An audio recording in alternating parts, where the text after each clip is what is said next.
안녕하세요. 이복저복 TV의 군산 이야기.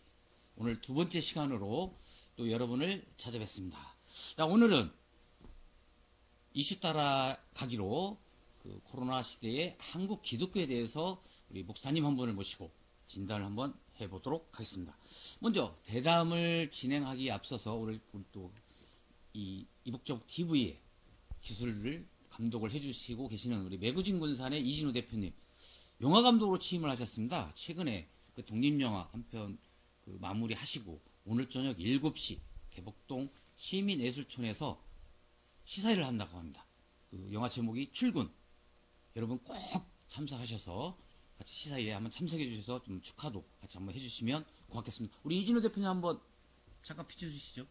반갑습니다. 네, 안녕하세요. 이준우입니다. 영화 감독 이준우입니다. 예, 뭐 영화 감독, 기술 감독, 뭐 또 산업 디자인 쪽, 뭐 다방면으로 열심히 뛰고 계십니다, 우리 이준호 대표님. 자, 먼저 그러면 오늘 이렇게 모신 손님, 이렇게 아마 여러분 잘 아실 겁니다. 남대진 목사님. 뭐 최근에는 또 환경운동연합 그 공동대표도 좀 맡고 계시고, 뭐 개사로 편마하고 계시는 진우상이도 운영하고 계십니다. 자, 우리 박수 한번 부탁드리겠습니다. 오, 예, 우리 뭐 간단한 소개 한번 해주시죠. 예, 뭐 사회자가 이미 잘 알 거라고 말을 하셨는데, 뭐 아는 사람은 알고, 예, 모르는 사람은 알고, 모르는 어떻게 컨텐츠에 따라서 목사라고 소개가 되긴 하는데요. 굳이 따지자면 저는 무임 목사입니다. 교회를 담당하고 있지 않기 때문에. 예, 그리고 뭐 잘 아시다시피 여기저기 대모하러 많이 다니고, 기자회견 많이 다니고, 예, 가끔은 노가다도 하고, 또 사료도 팔고, 예, 그렇게 살고 있는 군산 시민 57년생 남대진입니다. 네, 이 분위기 속에서 뭐, 사료도 팔고 있고, 남봉꾼, 그다음에 뭐 대목꾼, 이거 뭐 여러 뭐 지칭을 잊지 않습니다. 저 남봉꾼이라고는 안 했습니다. 남봉꾼이라고 하지 않았나요? 남봉꾼이 죄송합니다. 남봉꾼이 뭡니까? 그런 의미의 남봉꾼이 아니고, 네네. 이 어지러운 당, 네네. 우리 이 세상 군산을 갖다가 이렇게 평정하고 다니시는 우리 순간 남대진, 당황했습니다. 예, 수습하느라고 애쓰십니다. 예, 목사님, 뭐 남대진 대표님, 좋습니다.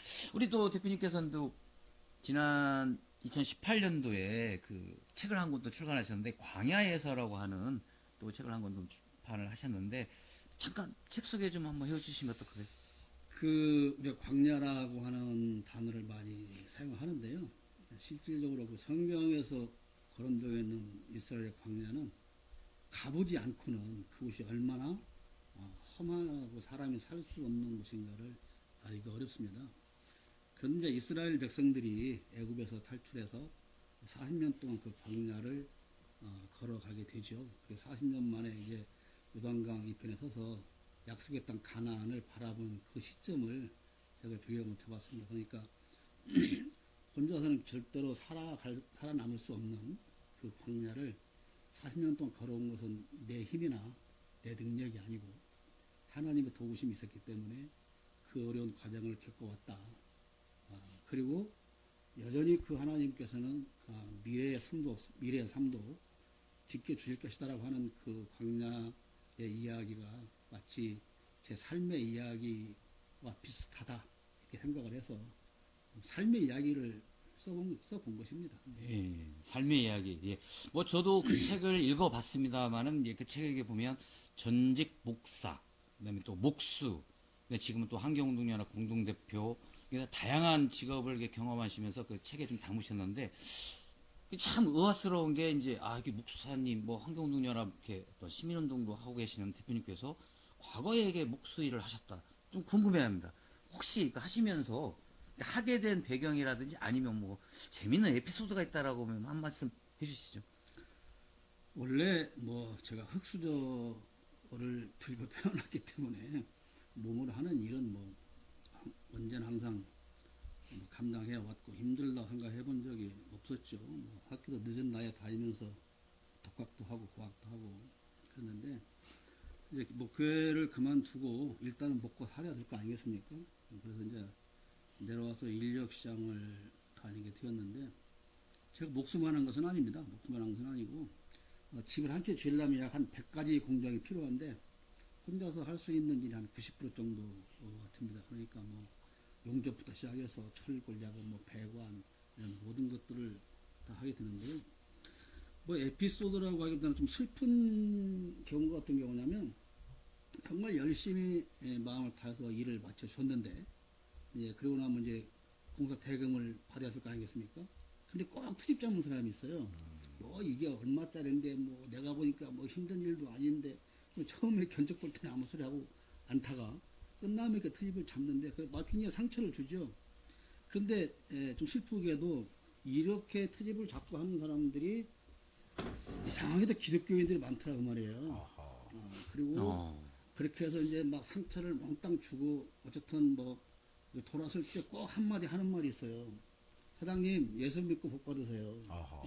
그 말에 저는 굉장히 슬펐고요. 그다음에 이제 또 반대로는 정말 그 일 다 끝났는데 너무너무 고맙다. 그래서 어떻게 이 돈만 내가 약속한 돈이 예를 들어 100만 원인데 100만 원만 드릴 수 있겠냐. 좀 더 얹어 드리겠다. 그래서 뭐 밥도 사주고 그러면서 이제 또 앞으로 제가 형님이라고 해서 되지요. 뭐 이런 얘기를 들을 때 그때는 참 어떤 보람도 있었고 즐겁게 되었고 그랬습니다. 그분들은 불교신가요? 우리 또 대표님께서는 이제 오늘 뭐 이복저복 TV 근산 얘기도 이렇게 출연을 하셨지만은 또 현재 유튜브에서 청목 TV라고 하면서 매주 또 설교 방송을 또 하고 계시는데 그 이제 방송을 제가 잠깐 가서 보니까 욕쟁이 목사, 뭐 노가다 목사 이렇게 자신을 이렇게 칭하시면서 방송을 이렇게 하시고 계시더라고요. 그 이유가 좀 궁금합니다. 근데 잠깐 보지 말고 끝까지 보세요. 끝까지. 끝까지 보시는데 그래야지 수익이 나거든요. 다 아시잖아요. 내가 뭐 욕을 정말 많이 퍼붓고 다닌다는 거. 뭐 사실이니까 욕쟁이이지요. 그리고 뭐 노가다를 했던 사람이니까 노가다 목사이기도 한데 근데 한 가지 좀 후회스러운 것은 내가 다시 설교를 공개적으로 할 생각이 있었다면 욕을 좀 덜 할 걸 그랬다. 뭐 그런 생각도 좀 있긴 합니다. 예. 그렇습니다. 예. 이거. 야, 근데 이제 우리 목사님을 갖다가 이제 육제이 목사. 물론 이제 목수일을 하신 이제 노가다 일을 많이 했고요. 노가다 목사. 뭐 이런 뭐 자칭 또 칭하시면서 참 험난한 또 재밌는 인생 역정을 또 살아오셨습니다. 어디 가서도 이렇게 환영을 받지 못하는 그런 상황인데 최근에 어쨌든 그 집단 감염 발생을 해서 이제 감리교라든지 또 YMCA, YWC라든지 일부 기독교 그 단체에서는 이제 그 집단 감염에 대해서 대국민 사과도 했지만 기독교 전체를 대표하는 그 단체나 대형교회에서는 참 적극적인 사과도 없었고 뭐 재발 방지에 대한 그런 대책도 없고 그냥 그저 일부 교회 일부의 문제라고 이렇게 폄하하고 우리 교회에서는 뭐 집단 감염이 발생하고 않고 있어요 이렇게 이런 어떤 현실 도피성 발언만 계속 하고 있는데 참 심란합니다. 근데 우리 또 남대진 목사님께서는 제가 페이스북을 이렇게 쭉 이렇게 보니까 그 기독교인으로서 전직 목사로서 한국 교회와 목사를 대표할 자격은 없으나 진심으로 회개하고 사죄합니다. 그렇습니다라고 이렇게 사죄를 하고 반성하는 모습을 이렇게 보여주셨어요. 박수 한번 부탁드리겠습니다. 역시 우리 이런 자세가 필요합니다. 그렇죠. 이런 분이 필요한 거죠. 네. 하여튼 오늘 잠깐. 네. 그럼에도 불구하고 많은 목사님들께서는 아직도 뭐 이런 그 사과나 뭐 정부의 어떤 방역 지침에 대해서 오히려 뭐 종교 탄압이라고 하는 게 몰고 가는 경향이 있는데 우리 목사님은 여기에 대해 어떻게 생각하십니까? 그 전에 오늘 여기 많은 분들이 들어오고 계시잖아요. 네네네. 근데 누구 그렇게 때문에 많진 많은 않아요. 분이 들어오실까요? 사회 진행자? 아니 패널? 네, 넘어갑니다. 답하겠습니다. 우리가 인생을 살면서 잘못한 일들이 많이 있죠. 근데 사과할 일이 있으면 당연히 사과를 해야 되는 거 아니겠습니까? 저는 제가 아이들한테 이렇게 교육을 하면서도 항상 그 얘기를 합니다. 진정한 용기는 사과를 하는 것이다. 내가 잘못했을 때에 그 사과할 수 있는 용기를 가지고 살아야 한다. 그런데 이분들은 앞에서 말한 이분들은 사과를 안 하죠. 왜 안 할까요? 그럼 비겁해서 안 하냐? 그게 아닙니다. 사과할 일이 없다는 것이죠. 나는 사과할 만큼 잘못한 게 없어. 근데 뭔 사과? 뭐 배도 아니고 뭐 잘못을 깨달아 사과를 하는데 배도 아니고. 잘못이 없다고 생각하니까 당연히 뭐 사과를 하지 않죠. 근데 뭐 요즘 정치인들을 봐도 뭐 사과하세요, 사과하세요 아무리 강요해도 사과할 일이 없습니다. 이렇게 사과를 하지 않지요. 그런데 저는 그렇게 생각합니다. 왜 그러냐 하면 이것을 깨닫지 못하는 이유조차도 기독교인으로서의 기본 정신인 그 이웃 사랑에 대한 개념이 없기 때문이다. 아하, 이웃사랑. 이웃에게 피해를 주고 나서도 너가 무슨 피해를 줬는데 뭐 이러기 때문에 그 개념 자체가 없다 생각하고요. 그러니까 기독교 정신은 내가 희생하거나 손해를 보더라도 어떤 다른 사람의 이익을 위해서 살아야 한다는 것이 기독교 기본 정신이거든요. 그러니까 기독교 기본 정신은 날 위해 사는 게 아니고 아하. 이웃을 사랑하는 그런 삶을 정신을 가지고 살아야 되는데 오늘 뭐 일부지만 많은 상당수의 기독교인들은 그런 기독교 정신이 저는 없다고 생각을 해요. 그러니까 교회는 다닙니다. 교회는 다니는데 뭐 예배를 못 드리게 하면 못 모이게 하면 뭐 죽는 게 낫다 이렇게 말을 하는데 그 생명보다 더 귀한 예배에 참석하고 나와서 살아가는 방식은 그들이 비난하는 예수 안 믿는 사람들과 뭐가 다르냐. 다른 게 없다는 거죠. 그렇기 때문에 뭐 예수 안 믿는 사람들 정죄하고 저 사람들 지옥 갈 거야 뭐 이렇게 비난을 하지만 사실 살아가는 방법은 차이가 없어요. 기독교 정신도 없고 뭐 가치관도 없고 그렇기 때문에 사과할 일도 없다라고 생각을 하는 것이 아닌가 제 나름대로 그렇게 생각을 해봤습니다. 예. 그 목사님을 더 사랑하지 않아요? 이웃보다? 교회 글쎄요, 그게 꼭 사랑인지 이제 그거는 잘 모르겠고요. 예수를 사랑하고. 그리고 아까 이제 그 뭐 사회자께서 왜 뭐 대표도 아닌데 사과한다고 썼느냐 그렇게 말씀하셨잖아요. 근데 기독교인들에게 아버지는 하나님 한 분입니다. 그럼 하나님 아버지잖아요. 그게 뭐 기독교인이 100명이든 1000명이든 10,000명이든 그러면 그 나머지는 다 형제 자매 가족 아닙니까? 그렇죠. 근데 가족 중에서 누군가가 그 잘못을 했어요. 그럼 본인이 사과를 안 해. 아하. 그러면 형이든 동생이든 오빠든 누나든 이모든 삼촌이든 고모든 심지어 사촌 오빠든 매형이든 뭐 가족이 사과를 해야 되는 게 맞는 거잖아요. 그러니까 물론 저같이 이름도 없는 사람이 뭐 사과한다고 해서 누가 아따 저 사람이 사과하니까 그래 우리도 사과하지 그럴 리가 전혀 없겠으나 저는 제가 기독교인으로 살아왔기 때문에 기독교가 이러면 안 된다. 내가 기독교인이기 때문에 기독교를 비판하는 것이고 그래서 사과를 하는 것이죠. 예. 그리고 뭐 방역 조치가 뭐 종교 탄압으로 뭐 비친다 그런 얘기를 했는데 그건 종교 탄압이 아니죠. 그런데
이거 탄압을 보는 거예요. 그러면 식당에 문무 얘기하면 식당 탄압입니까? 가족이라도 얼마 전까지는 5명 이상 모이지 말라 그러면 가족 탄압입니까? 예. 뭐 당구장 탄압, 체육관 탄압, 무슨 예? 헬스클럽 탄압. 예. 왜 그들은 탄압이라고 안냐 이거죠. 그거는. 근데 사실 이제 코로나가 이제 계속 지속되면서 사실상 이제 교회보다는 이제 자영업 하시는 분들의 피해가 상당히 많이 크죠. 그렇습니다. 그런 부분이 오히려 이제 그런 부분에 대한 되게 좀 그 대책이라든지 이렇게 나와야 되는데 유독 기독교에서만 되게 종교 탄압을 외치고 있는 좀 안타까운 신앙은 고사하고 일반 상식으로도 이해할 수 없는 그런 상황도 좀 빚어지고 있죠. 그 어쨌든 지난해 이제 처음 그 코로나가 확진되면서 1차 팬데믹 그 신천지 교회발 이렇게 시작된 이제 그 코로나19 이제 바이러스 확진이 2차에는 이제 8월달 그 사랑제일교회 정광 목사가 이제 그 광화문 집회를 주도하면서도 이렇게 좀 그 2차 집단 감염이 이제 이렇게 발생을 했었고, 또 최근에 이제 올 초 3차 그 대구 열방교회부터 시작한 인터콤, 그리고 대전, 광주 IM 성교회, 그다음에 광주 안디옥 교회 등등 3차 팬데믹이 그래서 600명까지 그 하루 발생 확진자가 이렇게 좀 기록을 했는데, 또 최근에는 그 영생교도 승리재단에서도 이제 그 확진자들이 좀 발생하고, 이게 천주교나 불교 등 타 종교보다는 유독 그 기독교가 집단 감염의 근원지가 좀 되고 있는데, 우리 목사님 왜 그러신다고 생각하십니까? 이것은 제가 기독교인으로서 좀 억울한 부분이 있습니다. 왜냐하면 억울한. 네, 원래 지금 여기서 문제가 되는 이 많은 집단들은 코로나 사태가 오기 전부터 많은 사회 문제를 야기하고 있었고 만들어내고 있었고 어떤 그 지탄을 받고 있던 다 그런 집단들이거든요. 그러니까 신천지는 우선 기독교가 아닙니다. 기독교를 빙자한 이단 사이비 집단인데, 우리가 그럼 이단은 뭐고 사이비는 뭐냐 지금 봤는데요. 이단은 정통 교리로 시작을 해가지고 점점 정통에서 벗어나는 것입니다. 이단은 끝이 다르다는 거예요. 끝이 다르다. 그러니까 처음에는 기독교인 것처럼 똑같은 것처럼 시작을 했는데 가면서 점점 거리가 벌어져서 이 정통으로 가야 되는데 자꾸 끝까지 이렇게 벌어져서 다른 결론을 내는 것이 이단이거든요. 그러니까 신천지는 당연히 이단이죠. 그리고 사이비는 처음부터 돈벌이를 목적으로 만들어진 집단입니다. 그러니까 돈벌이를 위해서 기독교를 이용하면 사이비 기독교고, 불교를 이용하면 사이비 불교고, 그건 사이비 종교인 것이죠. 그러니까 근데 신천지는 이단으로 가다가 이제 사이비까지 포함돼 가는 지금 그런 단계라고 생각하기 때문에 복합적인. 기독교가 아니고요. 그다음에 정광훈 씨는 목사가 아닙니다. 네, 우리나라에서 목사는 국가에서 주는 자격이 아닙니다. 그러니까 목사는 어느 교단이든 그 교단에서 자격을 인정했을 때 시험을 통과하고 그 교단에서 목사 자격을 주면 그냥 대외적으로 다 목사를 인정을 해주는 거예요. 그런데 그 목사로 인정을 해서 임직을 했던 그 교단에서 당신은 목사 자격이 없어 이제 그 제명을 시키단 말이에요. 제명을. 그러면 어디 가서 목사가 아닌 거예요. 그런데 이분은 니네가 나를 잘라? 그럼 내가 그럼 교단 다시 하나 만들지. 그래가지고 몇 명 모아가지고 다시 목사가 됐단 말이에요. 그러니까 이거는 엄밀히 말해서 목사가 아니에요. 정광훈 씨는 목사가 아니에요. 근데 저는 목사예요. 왜냐하면 저는 무임 목사지만 교회를 목회를 하고 있지 않지만 난 지금 제명을 받은 적이 없고 지금은 노예와 총회가 계속 소속이 되어 있는 목사이기 때문에 무임 목사이기 때문에 저는 목사지만 정광훈 씨는 목사가 아니다. 아닙니다. 그러니까 그리고 이 정광훈 씨는 극우 정치인이죠. 자기 정치를 위해서 기독교를 이용하는 거 대구 열방교회는 잘 모르겠고 인터쿠버 이단은 아닌데 각 교단에서 그거 좀 이상하다. 그러니까 걔들하고 같이 사귀지 마. 걔들 같이 놀지 마. 이렇게 교류를 금지한 집단이고 IM 성교회는 성교와는 일도 상관이 없어요. 일도 상관이 없이 비인가로 무허가 학원 사업을 해서 기독교를 위해 돈을 버는 이제 그런 집단이고, 영생교는 오래 전부터 아주 그 사회에 많은 문제를 일으켰던 그런 집단이기 때문에 여기서 논할 가치조차도 저는 없다고 생각을 해요. 그리고 다른 것도 교회가 이렇게 더 집단 감염을 시키는 집단으로 이렇게 부각되는 것은 솔직히 말하면 절이나 천주교나 다른 종교보다 교회 숫자가 훨씬 많죠. 훨씬 많기 때문에 이제 교회가 더 이렇게 부각되는 경우도 있습니다. 근데 이거 언제까지 몇 분간 방송하는 거예요? 그냥 하고 싶은 하고 만큼 싶은 데만 하시면 하는 거죠. 그래요? 2시간? 2시간 너무 길지 않아? 배고픈데? 그래요? 하고 싶은데 하라며. 아니 짧게 하시죠. 왜냐면 네, 네.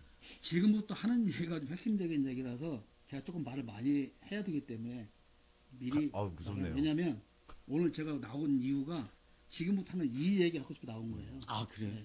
뭐 좀 길더라도 그냥 들어보도록 그럼 하겠습니다. 카메라 켜놓고 저는 밥 먹고 오면 안 저도 될까요? 식사 갔다 오면 되겠습니까? 밥은 나도 먹여야 되니까 그 전까지는 끝낼 건데 하여튼 지루하신 분 나가셔도 되지만 좀 기분 나쁘겠죠. 네. 네. 자, 또 자, 보고 계시는 우리 네. 시청자도 계시니까 짧게. 예. 지금부터 그 조금 긴 거예요. 조금. 그러니까 너무 미리 겁먹지 마시고.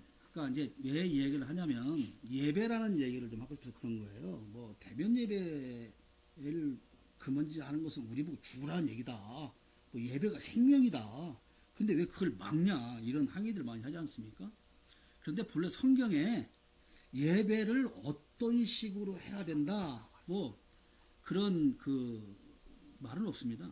그러니까 구약 시대에는 안식일을 지켰죠. 근데 안식일은 일요일이 아닙니다. 안식일은 금요일 저녁부터 토요일 저녁까지가 안식일이에요. 그래서 진짜예요? 네, 이스라엘 가보면 금요일 저녁부터 토요일 날 저녁까지는 아무데도 우리가 시설을 이용할 수가 없어요. 이스라엘 사람들이 운영하는 시설은 식당이든 뭐든 갈 수가 없습니다. 예, 그렇게 그 사람들은 그 안식일을 지키는데 그럼 안식일을 지키면서 안식일을 뭐 하냐? 회당이라는 곳이 있습니다. 요즘 말로 하면 교회 같은 곳이겠죠. 그 회당에 가서 그때는 신약 성경이 없기 때문에 구약 성경 특히 이사야서나 이제 성경을 읽고 그 이제 배우고 가르치고 이제 하는 일을 안식일에 하는 겁니다. 그런데 예수께서 오셨다가 십자가에 죽으시고 3일 만에 부활을 하시죠. 근데 부활하신 날이 요일로 말하면 일요일 새벽이에요. 일요일 새벽. 안식 후 첫날이라고 그러니까. 그러니까 안식이 토요일까지 안식이니까 안식 후 첫날이면 일요일입니다. 그러니까 지금 일요일 새벽에 예수께서 부활을 하십니다. 그리고 40일 동안 활동을 하시다가 승천을 하세요. 그럼 이제 제자들이 예수님이 다 이제 가셨어, 하늘로. 그러니까, 맞아. 예수님이 일요일날 부활하셨지. 우리 일요일날 좀 모이자. 그래, 모이는 겁니다. 모여서 그때 예수님이 잡혀가시기 전에 우리한테 이렇게 빵을 띄워주면서 이것은 내 몸이다. 그 포도를 나누면서 이것은 내 피다. 그런 얘기를 하시면서 많은 말씀을 해 주신 것을 되새기는 겁니다. 아하. 예수님이 살아생전에 살아계실 때 우리하고 다니면서 우리한테 이런 가르침도 주셨지 않느냐. 그것을 또 반복하는 거예요. 반복해 되새기고 그럼 우리가 어떻게 살아야 할 것이냐 이렇게 모여서 그렇게 장시간 동안 그럼 토론도 하고 얘기도 하고 그러면서 음식을 같이 나눠 먹습니다. 그러면서 이제 지금 헌금이라고 하면 연보라는 걸 합니다. 그러니까 헌금이죠. 그 헌금을 모아서 그걸 어디에 쓰냐면 어려운 사람들을 돕는데 그 돈을 써요. 그래서 그 일을 전담하기 위해서 최초로 7명의 집사를 세웁니다. 그러니까 교회가 예배와 더불어서 가장 중요하게 우선적으로 해야 할 것이 구제 사업이에요. 가난한 사람들을 돕는 그 구제 사업이 없다면 심하게 말하면 그건 교회가 아닌 거예요. 그게 중요한 것입니다. 그러니까 주일에 모여서 예배를 한다는 것은 뭐 성경에 주일날 예배해라 또는 안식일 지켜라 뭐 그 의미가 전혀 없는 건 아니지만 이렇게 시간이 흘러가면서 모이고 그것이 좀 더 발전하고 그래서 초대 교회가 만들어지고 그럼 우리가 이렇게 모이니 이렇게 예배를 하면 좋겠다 해서 신학자들과 이제 그 믿는 선배들이 자꾸 이렇게 만들어서 오늘날의 예배 형식이 만들어진 건데 그러면 오늘날과 같은 이 예배 형식이 이게 성경적이냐? 아니다. 그런 논할 이유가 없는 겁니다. 그거는 사람들이 만들어서 그 제도를 만들어서 어떻게 하면 더 엄숙하게, 어떻게 하면 더 거룩하게, 어떻게 하면 더 웅장하게 이렇게 하면 하나님이 더 기뻐하시지 않겠냐? 그런 거예요. 그러니까 자녀들이 우리가 이렇게 하는 게 아버지가 좋아할까? 저렇게 하는 게 아버지가 좋아할까? 마치 그렇게 해서 서로가 의논해서 자기들이 근데 그게 아버지와 뜻과 상관없을 수도 있어요. 그렇죠. 자식들이 임의로 이렇게 하면 더 좋을 거야. 그러니까 그건 하나님이 어떻게 생각하실 것인가 그거는 우리가 그 말할 그런 범위는 아니지만 그렇게 해서 하여튼 예배가 만들어진 거예요. 그러면 주일에 모여서 예배를 한다는 의미는 뭐냐는 거예요. 예수님의 가르침을 다시 듣는 겁니다. 제자들이 되새겼던 것처럼. 그러면 그 예수님께서 가르쳐 주신 것을 지금 예수님이 여기 안 계시기 때문에 그걸 누가 하느냐? 목사가 하는 거예요. 그게 설교예요. 그러니까 설교는 다른 말 하면 안 돼요. 예수께서 이렇게 말하셨어. 그러니까 우리 이렇게 살아야 돼. 그걸 말하는 것이 설교예요. 그러니까 설교 내용은 오직 복음에 관한 것 뿐이에요. 그리고 그때 올 때 기왕에 오는 길이니까 헌금을 모아서 가난한 사람들을 구제하자. 근데 어떻게 해야 더 복을 많이 받냐? 그런 내용은 없어요. 처음부터 없는 겁니다. 그러니까 오늘의 예배 형식은 아까 말씀드린 광야 그 여정에서 시내산 앞에서 모여서 하나님이 모세를 통해 율법을 줍니다. 10계명을 비롯해서. 근데 그때 형식과 초대교회 그 제자들이 했던 그것이 섞여져서 오늘 예배 형식이 만들어진 거예요. 이제 반대를 했어요. 자, 그러면 좀 더 쉽게 예배가 먼저 설명해 보면, 자, 아버지 생일이나 명절날에 자식들이 다 아버지 집을 모이죠. 왜 모입니까? 아버지 집에 왜 가요? 같이 가족들이 모여서 아버지가 계시니까 가는 거. 아버지가 계시니까. 예. 그러면 아버지가 계시니까 아버지 찾아뵙고 아버지한테 인사도 드리고, 그리고 가면 아버지가 자식들한테 또 하는 말도 있잖아요. 야, 니들은 말이야 착하게 살아야 돼. 남에게 해끼치지 말고, 응? 잘 살아. 그렇게 그 말씀을 아버지 알겠습니다. 그게 뭐요? 아멘, 아멘 그 말이에요, 그게. 예, 아멘. 네, 그리고 아버지 제가 좀 아버지 생에서 이게 좀 갑니다. 그 헌금이라고 생각하면 돼. 아멘. 예, 그리고 이제 그렇게 그냥 누가 오라고 하는 것도 아니고 가라고 하는 것도 아닌데 그냥 당연히 모이는 거예요. 그때는. 그런데 코로나가 터졌네? 그러니까 아버지가 뭐라고, 야야야야야, 이번엔 오지 마. 오지 마. 그냥 내가 할 말 있으면 내가 전화를 할게. 내가 전화로 너희한테 말하면 되고 니네가 전화로 아버지 아무 물으면 되잖아. 이것이 뭐예요? 이게 온라인 예배요. 그렇죠. 이게. 그렇죠. 그 용돈 주고 싶으면 어떻게 하면 돼? 송금하면 돼. 예. 근데 어떤 자식이 이렇게 말이야. 아니, 아버지, 세상에 그런 게 어딨어요. 아버지 직접 뵙고 말씀 듣지 않으면 난 죽는 것 같아요. 그거 굳이 찾아갔네? 그게 과연 효도냐, 이 말이에요. 또 한 놈은, 내가 아버지 안 찾아뵈고, 이렇게 그냥 전화통화나 그러다가 나중에 밑보여가지고 아버지 재산 상속할 때 나 조금 좀 어떡하지? 내가 예배 안 나가면 하나님께서 노여워하셔가지고 나한테 복을 조금 좀 어떡하지? 그러니까 죽어도 코로나 걸려 죽어도 내가 복을 받아야 되니까 가야지. 교회 나간다. 그게가 뭔가 집합 원하는 게 예배예요. 있으니까. 간단한 거예요. 쉽게 뭔가 원하는 얘기하면. 게 있으니까. 그러니까 모이느냐 온라인이냐 그건 중요한 게 아니에요. 누가 더 아버지를 진심으로 섬기고 사랑하는 마음을 가졌냐, 그게 중요한 거예요. 온라인 예배냐 대면이냐 그냥 아니라 아버지가 오지 말라고 했으면 아버지를 존경하고 아버지를 사랑하니까 아버지 뜻이 이러니까 안 가는 것이 효도지. 그렇죠. 그렇잖아요. 그렇죠. 그러니까 그거가 마찬가지라 그런 말이에요. 그러니까 예배는 하나님을 높이는 거예요. 하나님을. 내가 뭘 받으러 가는 게 아니에요. 하나님을 높이는 거예요. 예배 목적은. 그런데 하나님께서 요구하신 진정한 예배는 그 모여서 막 찬송하고 막 기도하고 막 이렇게 그렇게 하고 복 주세요라고 복타령이나 하는 것이 예배가 아니라는 겁니다. 복은 옆에 계신다. 하나님이 원하는 예배는 그게 아니고, 왜냐하면 하나님은 산신령이 아니에요. 산신령 앞에 가서 복 주세요 막 이렇게 예배는 그런 게 아니에요. 그러니까 예배의 목적은 하나님께 영광을 돌리는 거예요. 그런데 사람들이 그 예배를 마치 산신령 앞에 가서 잘 빌어야 무병장수하고 자손이 복받고 라고 하는 것 같은 생각을 가지고 예배를 하는 겁니다. 그러니까 이게 도대체 나는 그것을 가르치는 목사가 도대체 신학을 어디서 배웠는지 난 도대체 이해를 못하겠어요. 조금 더 쉽게 얘기해. 아까 다 모였어. 아버지 집에. 아버지 모였는데 네. 이제 큰형이, 야, 이쪽 방 다시 따로 모여봐. 내가 할 말이 있어. 모아놓고 큰형이 말하는 거야. 야, 아버지가 그러는데 말이야. 니들 아버지 자주 찾아뵈라고 그런다. 응? 그리고 올 때 어떻게라도 아버지가 용돈을 좀 많이 갖고 오래. 그래야 내가 아버지가 돌아가실 때 그 순서대로 제가 상속을 해준단다. 그리고 그 돈은 아버지가 쓰는 게 아니고 이웃 가난한 집 도와주려고 그러는데 아하. 그러니까 자주 오는데 다 최대 용돈을 좀 많이 갖고 와. 그래서 용돈 갖고 왔어. 그때 어떻게 큰 형놈이 지가 지중에 다 챙기는 거예요. 이게 예. 응? 뭐 설명이 되죠? 예. 딱딱 그 쉽죠? 짝이네요. 딱딱 그 짝이네요. 내가 이렇게 유능한 목사라니까 아유 진짜. 얼마나 쉽게 설명해. 아, 딱. 거기까지. 아, 예.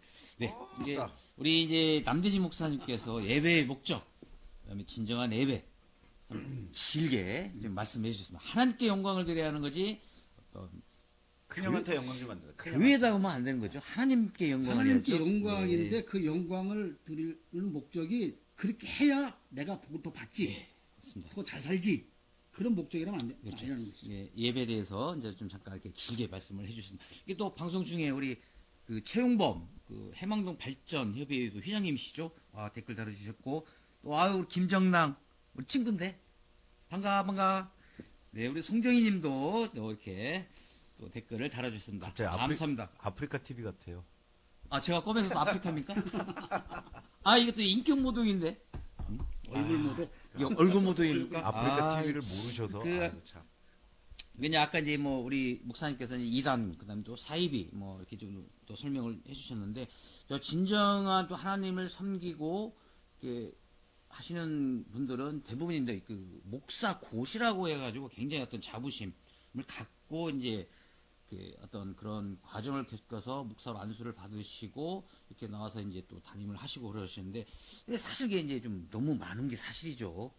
우리 뭐 한간에는 뭐 사실 확인은 아닌 거지만 인구 밀도로 따지면 뭐 우리 군산이 뭐 700개 교회 너무 많지 않느냐. 근데 목사가 그런 것도 좀 많고 없지 교회가 않았긴 많은 한데. 것은 문제가 아니에요. 아, 교회나 목사가 많은 그런데 것. 왜냐하면 제 역할을 못하는 것들이 많은 게 그렇죠. 문제죠. 그러니까 예.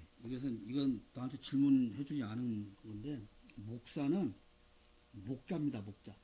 목자. 양을 치는 목자. 아하. 그러니까 목자는 양이 없으면 있을 필요가 없어요. 그죠? 예. 양을 위해서 목자가 존재하는 거예요. 그러니까 성도를 위해서 목사가 존재하는 거예요. 그러면 아하. 목자는 오직 내가 어떻게 나한테 맡겨준 양을 잘 먹이고 잘 키워서 많은 젖을 짜게 하고 털을 깎게 할 것인가를 고민하고 지 목숨을 걸고 다니면서 양을 지켜야 되는 거예요. 아하. 근데 어느 날 목자가 양을 불러놓고 야 이놈들아 왜 나한테 돈 안 갖고 와? 나 차 좀 좋은 거 사줘봐. 왜 나를 안 섬겨? 왜 이거라면 그건 완전 잘못된 거죠. 아니죠. 그런 네, 목자가 완전 잘못된 잘못된 거잖아요. 그러니까 네. 목사들이 항상 그렇게 말을 해요. 다는 아니면 항상 일부가 그런다는 거지. 나는 주의 종이다. 주의 종. 그러면 우리 이부 아, 저도 종입니까? 집사님은 네. 하나님의 자녀죠. 네, 자녀. 종. 그러면 종놈이 자녀를 위해서 살아야지. 아하. 근데 종놈이 주인 자녀한테 가서 너는 왜 싸가지 없이 나를 안 섬기냐? 그러면 되냐 이 말이에요. 네.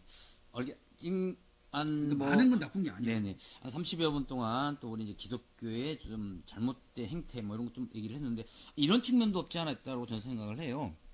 이 기독교 측면에서 좀 억울한 면이 없지 않아 있는데 그 지난 2월 1일 이제 그 정부 방역 대책본부에서도 이제 발표가 좀 있었는데 뭐냐면 대면 예배를 통한 집단 감염은 없었다라고 이렇게 발표가 좀 있었어요. 이게 대부분이 이제 교회에서 집단 감염이 발생할 때마다 그 교회발 코로나라고 하는 워딩을 수없이 남발을 이렇게 했던 언론들의 문제점도 없지 않아 있죠. 이게 너무 언론사들이 이게 앞장서서 이게 지나치게 기독교에 대한 게 부정적인 그 여론을 형성하지 않았나 이런 생각도 듭니다. 사실 그 어제까지 이게 보더라도 그 전체 확진자가 지금 한 9만여 명, 8만 9천여 명 했으니까 이 중에 한 8% 정도가 그동안에 이제 그 교회에서 그 집단 감염을 했으니까 8%면 한 8, 9, 70, 한 7천, 만여 명이 채 안 되는 뭐 한 7천, 한 200여 명 이렇게 되는데 8%밖에 되지 않는데도 불구하고 교회에서 다 이렇게 집단 감염이 발생했다라고 이렇게 언론들이 너무 앞서서 이렇게 써 나가지 않았나. 이에 대해서 우리 목사님 또 어떻게 생각하십니까? 전 언론인이죠. 현 언론인 현. 현 언론인이기도 현재 언론인입니까? 하죠. 네네. 저 감독님도 대표님이시고 저 언론- 매거진 군사의 회장. 언론인이죠. 저는 뭐 그냥 뭐 예. 양아치죠. 근데 저는 언론인하고 좀 친하게 지내할 필요가 있기 때문에 언론인을 까고 싶지는 않습니다. 우리 진정한 언론인이고 내가 좀 전에 말 이렇게 드린 적이는 언론인도 아까 이단도 있었고 뭐 사이비 얘기도 나왔었는데 그런 언론도 근데 많죠. 이제 물론 그 기독교 또는 교회 입장에서 보면 왜 교회만 가지고 그래 이렇게 말할 수도 있어요. 왜 나만 가지고 그래 이럴 수도 있는데 전두환 그러면 힘드내신 거예요? 한번 봅시다. 교회가 더 억울하겠어요. 식당 사장님이 더 억울하겠어요. 식당이 억울하죠. 그러면 네. 지금 당장 먹고 살아야 교회가 되는데 억울하겠어요. 장사가 안 되고 손님이 없고. 우리 저 검도장 운영하는 진이나 아, 관장님이 더 억울하겠어요. 하하이 아, 이나야. 누가 더 억울하겠어요? 물론 그 교회 중에 지극히 일부 몇 교회가 그런 것에 대해서 뭐 전체 교회가 다 그런 것처럼 그렇게 보도되고 하는 것은 물론 문제도 있고 억울한 면도 있습니다. 그러나 교회는 대한민국에 있는 모든 교회 중에 한 교회가 잘못해서 집단 감염을 시켰더라도 일단 교회는 사과해야 되는 거예요. 네. 억울해하면 안 됩니다. 아 근데 아까 목사님 그 말씀 중에도 뭐 신천지는 교회가 아니고 이단. 그다음에 그 정강훈 목사가 이제 주도하고 있는 뭐 사랑제일교회 같은 경우는 사이비. 사실 뭐 열방교회라든지 뭐 다른 인터콤이라도 뭐 인정을 받지 못하는 뭐 사실 그러면 정통교단에서의 집단 감염은 거의 없지 않았나 또 이런 저희가 또 판단이 서지 않습니까? 그러니까 대부분의 교회에서는 이제 온라인 예배를 이렇게 하고 있지만 일부 아까 말씀하신 뭐 이단이나 그런 사이비에서는 이런 어떤 대면 예배를 강행을 함으로 인해서 노마스크로 이것도 이런 집단 감염에 발생이 되지 않았나 이런 좀 생각을 해 봅니다. 자, 그래서 어쨌든 이제 아까 말씀 중에 뭐 이웃에 대한 사랑, 기독교 정신은 진정한 기독교 정신은 이웃에 대한 사랑, 안전. 내 생명도 중요하지만 내 이웃, 내 옆집에 그런 생명의 어떤 소중함을 이렇게 가져야 되지 않냐라고 생각을 하는데, 다음 이제 거의 시간이 많이 지났기 때문에 마무리를 좀 해야 될 것 같은데, 이제 교회에서의 어떤 그런 집단 감염에 대한 어떤 그런 예방, 좀 막을 수 있지 않습니까? 그런 어떤 우리 목사님으로서 그런 예방책이 있지 않을까요? 네, 방송 마감은 뭐 내가 말 끝나야 끝나는 거니까. 예. 뭐 히틀러 같아, 내가 히틀러. 끝나야 뭐 이건 뭐 끝나는 전두환 히틀러, 아까 히틀러. 어떤 히틀러도 되고. 근데 아까 그 억울하다고 하소연하는 교회가 분명히 있을 수 있어요. 그런데 저는 그렇습니다. 우리 교회는 절대 그러지 않은데 왜 싸잡아서 그래 억울해 죽겠어 이거보다는 이 코로나 팬데믹 시대에 대한민국에서는 교회가 이 코로나가 확산되는 것을 막는데 많은 기여를 했다. 이 정도 평가를 받아야 교회죠. 그렇죠. 그렇잖아요. 그렇죠. 교회가 이렇게 안 했으면 큰일 날 뻔했어. 그런데 한국은 교회가 정말로 이 방역 활동에 준수하고 뭐 다 지키고 그래서 한 명도 만들어지지 않도록 정말 최선을 다해서 대한민국은 교회 때문에 코로나 사태가 빨리 끝났다. 아하. 이 말을 들어야 되고 그것을 고민한다면 방법을 찾을 거 아니겠습니까? 어떻게 우리 교회는 어떻게 해야 이 코로나 어떤 그 확산을 막을 수 있겠나? 그럼 목사님도 연구하고 장로님도 연구하고 다 연구를 하겠죠. 그러면 우선 그 연구를 하는 것보다 가장 먼저 중요한 것은 정부에서 이렇게 모이지 말라고 하니 일단 모이지 않는다 합시다. 이렇게 하고 그걸 찾아가야 맞다고 생각이 그렇죠. 돼요. 그렇죠. 생각이 들고 이제 정리하라고 하니까 할게요. 근데 이렇게 써있네 이게 지금 8번에 신앙은 고사하고 일반 상식으로도 이해할 수 없는 상황이 비해지겠는데 교회에서의 집단 감염에 대한 예방책은 없을까요? 네, 예방책은 없을까요? 예. 그래서 내가 답을 해왔으니까 네. 말 않고 하면 억울하니까 네. 내가 훨씬 억울하니까 나는 이 8번의 이 질문이 가장 가슴이 아팠어요. 아. 이 신문을 보고. 왜냐하면 신앙이 뭡니까? 신앙이라는 말은 한문을 그대로 풀면 믿고 우러러 바라보며 그 길을 따라간다는 뜻입니다. 아하. 그러니까 예수님이 우리 스승이잖아요. 그럼 예수님이 살아온 그 방식을 우리가 믿고 우러러 바라보면서 그분이 가신 삶의 그 뒤를 그대로 흉내내서 살아가는 것이 기독교 신앙생활이에요. 아하. 그러니까 예수님을 바라보고 예수님처럼 좋은 문으로 하고 좋은 길로 가고 그게 신앙생활인데, 자, 그래서 신앙생활 열심히 한다는 사람, 어떤 사람들이 맨날 교회 가서 사는 사람, 성경 막 몇백 번 읽는 사람, 막 뭐 버스든 시장이든 어디 가서나 막 앰프 켜놓고 예수 믿으세요, 불신, 지옥, 뭐 이름 뭐 예수 천국 이렇게 외치는 사람. 그러면 이런 사람들이 훌륭한 신앙인이냐? 거기에 대한 의문은 있다는 거예요. 왜냐하면 그렇게 열심히, 아무리 그렇게 열심히 살아도 그분들이 생각할 때 내가 이렇게 해야 하나님으로부터 복을 받을 수가 있어. 그리고 내 자식만 서울대에 합격할 수가 있어. 코로나 걸려 다 죽어도 내 자식은 살 수가 있어. 이렇게 해야 라고 생각하고 한다면 그것은 신앙생활이 아니라는 거예요. 네. 그냥 그것은 종교적인 행위일 뿐이에요. 그러니까 종교의 목적은 만사 형통하고 복을 받는 것이고, 그래서 종교생활을 하는 거예요. 근데 신앙생활의 목적은 예수처럼 사는 거예요. 예수처럼 살고 있느냐, 그것을 보고 신앙이 좋으냐 안 좋으냐 따지는 거고, 하나님이 원하는 삶을 사는 것이 기독교인의 신앙생활이에요. 자, LG 직원이 외국 출장 갔잖아요. 네. 그럼 왜 LG 회사를 위해서 일을 합니까? 월급 받으니까. LG 직원이니까. 내가 왜 우리 아버지라고 부릅니까? 아버지 자녀니까. 아버지니까. 근데 이거요. 내가 열심히 막 잘 아버지 비위를 맞춰 잘 살아야 우리 아버지의 자식이 될 수 있어. 그게 아니라는 거예요. 그거 아니죠. 그게 아니라는 거예요. 그러니까 내가 이렇게 열심히 해야 내 천국 갈 수 있어. 이렇게 열심히 복을 받을 수 있어. 그것은 종교예요, 종교. 기독교는 학적으로야 종교를 분류가 되는 거지만 기독교인은 자신은 신앙인으로 살아야 하는 겁니다. 그러니까 아까 말한 집단 감염 예방체험 간단해요. 안 모이면 돼요. 아, 그렇죠. 안 모이면 되는 거죠. 그럼 예수님이 지금 여기 살아계신다면 야 죽기 살기로 모여 그러겠냐 이 말이에요. 예. 예수님은 살아계십니다. 예수님 당시에 인터넷이 있었다면, 유튜브가 있었다면 야, 다 모여 그러겠어요? 코로나가 왔는데? 인터넷으로 했겠죠. 그렇지 인터넷 온라인. 했겠지 당연히. 그럼 예수를 믿는 예수의 제자가 예수님이 인터넷도 할 수 있도록 다 이렇게 발전시켜 줬는데 이 얘기는 안 하려고 했는데 이것도 좀 있지 않습니까? 뭐 25% 줄었다. 이 얘기는 하지 말죠. 25% 줄었다 그래요. 네, 그러니까 뭐, 그렇습니다. 헌금. 그러니까 그런 네. 거고 이제 일부에서는 결론입니다. 네. 결론. 네. 자, 하나님과 예수님은 산신령이 아니에요. 지와 정과 의를 갖춘 인격체입니다. 인격체. 그러니까 우리보다 더 상식적인 분이에요.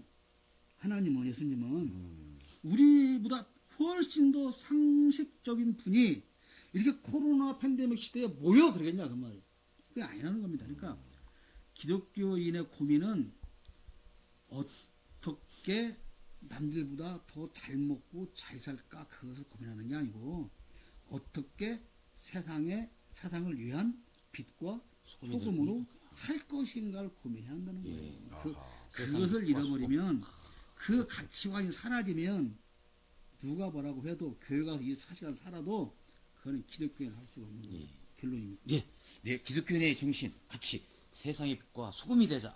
오늘 이거 하나 정리를 하겠습니다. 네, 어제부터 우리나라도 이제 그 코로나 백신을 접종을 하고 오늘 또 이제 그 접종을 하고 있는 걸로 알고 있는데 그 뭐 기독교인들 뭐 종교 탄압이라고 생각하지 마시고 정부에서 이렇게 그는 방역 지침 잘 지키고 안 모이면 감염될 확률이 없죠.